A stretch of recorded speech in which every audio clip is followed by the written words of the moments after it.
What makes retro games so popular? Hello everybody, we're back again with another awesome video jam-packed just for you today. And it's all about what makes retro games so popular. Maybe you want to subscribe to our channel guys and hit the bell icon for cool fresh updates. This is Starface Productions. Shall we begin? Everybody loves retro games, and that's a definite fact. I personally love it too. From mushroom collecting to pocket monster collecting and even alien blasting, there's a lot of retro games that have become a part of our childhood over the years. The so-called retro gaming, also known as classic gaming and old school gaming, is becoming more and more popular these days despite how advanced the game industry is right now. It's meaningless to deny the fact that vintage games are making a rapid comeback along with the gamers who started turning their modern devices into retro machines without batting an eye. I bet that you're also contemplating the idea of diving into retro gaming, but maybe doubtful about whether the game is really worth it. Early games were severely limited with what technology was capable of, so the gameplay was shaped by what could and could not be done.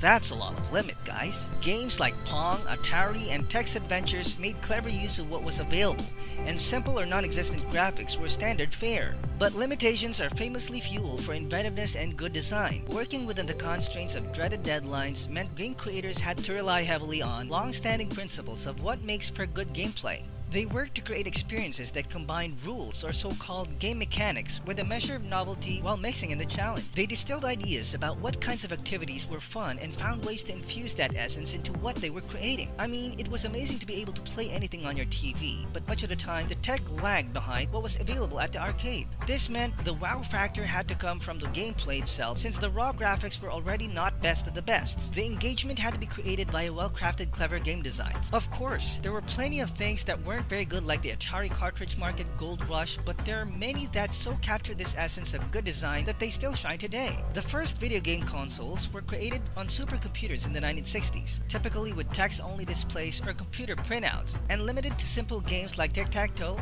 and eventually displays with rudimentary vector displays for graphics were available, leading to titles like Space War in 1962. Space War directly influenced Nolan Bushnell and Ted Dabney to create Computer Space in 1971, the first recognized arcade game, digging out favorite classic games of yesteryear to be played at present, whether if you are a fan like Atari, Sinclair Spectrum, Amiga, and of course the more popular Nintendo, Sega, and Sony PlayStation. Today you can invest in the original video game consoles from your childhood and beyond won't be disappointed. All the big hitters from the 80s and 90s are still available. For some old school gamers and enthusiasts, it's an utterly blast from the cringy past. For others, the past is something they hold on to dearly, be it bathing in the original vintage passions of the old machines, emulating a game simulated on a new machine, or porting to enjoy old content on new hardware. Now, let us discuss 5 reasons what makes retro games so popular. But before that, please subscribe and like our channel, or else the ghost of Pac-Man will get you. Just kidding. Number 8. Quality time. Retro games promote quality time spent together with your family and friends, and that's a fact. Old school console games were not built around online play the way the current ones are.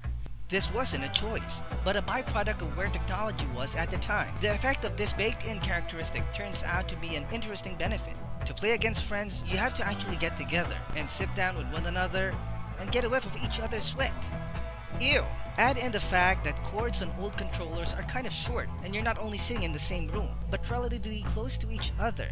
This means that you are actually socializing, having an in-person, non-virtual shared experience, and you find a whole other dimension to your gaming enjoyment, not like today that you spend things separately and share them online. Number 7. Consoles are long-lasting. One advantage of retro gaming consoles is the fact that they're hard to break. An example of this is the Sega Mega Drive, where even if it has not been used for a long time and is just hibernating in the attic, with a little wipe, it can kick off a game immediately. On the other hand, the newer gaming consoles would probably have a system meltdown if you tried rebooting it after it was dormant for 20 years. There is a warm reassurance you get with older game consoles that are completely absent from the fancy pants machines we have now. Number 6. Much cheaper. Good news for you, fellow cheapskates! New game consoles such as Xbox, Switch, and the PlayStation are more expensive to buy. That's why 30-something-year-olds revolt back to simple, cheaper forms of gaming. To be a modern gamer, you have to be willing to spend your fun tokens on add-ons, expansion packs, upgrades, and in-game purchases just to complete a game. Whereas old-school gamers can play a retro video game from start to finish with only being out of pocket for the price of the game itself. Everyone likes to save money, An entertainment experience with a lower total cost of ownership is a nice plus, but there's another subtler benefit here as well. Cheaper costs mean lower risks. You can snag a handful of retro game cartridges for less than the cost of one new game on a contemporary system. Imagine all the games you can play for hundreds of hours. One last thing. Those modern servers only make sense when the game is making enough revenue to pay for them, the staff required to program and support all of that, and make a profit. When those numbers change, servers don't stick around for games that are built around online multiplayer. Trust me, I've seen a lot of game servers go down over time. Number 5. Retro games are simpler. Retro games also mean easier pick up and play. You can dip in and back out of a simpler game much more quickly. You can finish one game first and get the satisfaction you need from that particular franchise, and then move to the next game you want to play, finish it, and the cycle continues. Retro games are simpler, much easier to finish, giving more time to explore more about the game and jump from one to another. Many retro gamers also love the simplicity of gameplay from back in the day. There were no online video tutorials or walkthrough cheats to download. You had the usual 3 lives and you kept on going no matter how hard and fast the game evolved. Number 4. Nostalgia is a strong thing. It always keeps us thinking about good old days where we were happy and content. It makes us link that blissful state of the activities we enjoyed back in the day. So, when someone reminds us of the vintage consoles and cartridges, we begin to recall happy childhood memories. We immerse ourselves into that atmosphere of teenage carelessness, fun, and laughter. We used to have so much fun helping Mario and Jumpman save their girlfriends or catching and training stubborn Pokemon. No wonder people still want to experience the same feelings and emotions evoked during playing old school games. Almost 20 years into the new millennium, connoisseurs of classic games look nostalgically on the days when games were not as elaborate or realistic as they are now, but were genuine and exceptionally fun. So, what do they do to start playing retro games? No! They don't scour the internet to get old consoles and suitable cartridges for them. Instead, they get special programs called emulators, which can make a vintage console out of their computers and download ROMs on the internet to play old school games on those emulators. By doing so, they quench the retro gaming nostalgia. They reunite with their favorite characters and revive sweet memories from the past. Number 3. Cheat codes.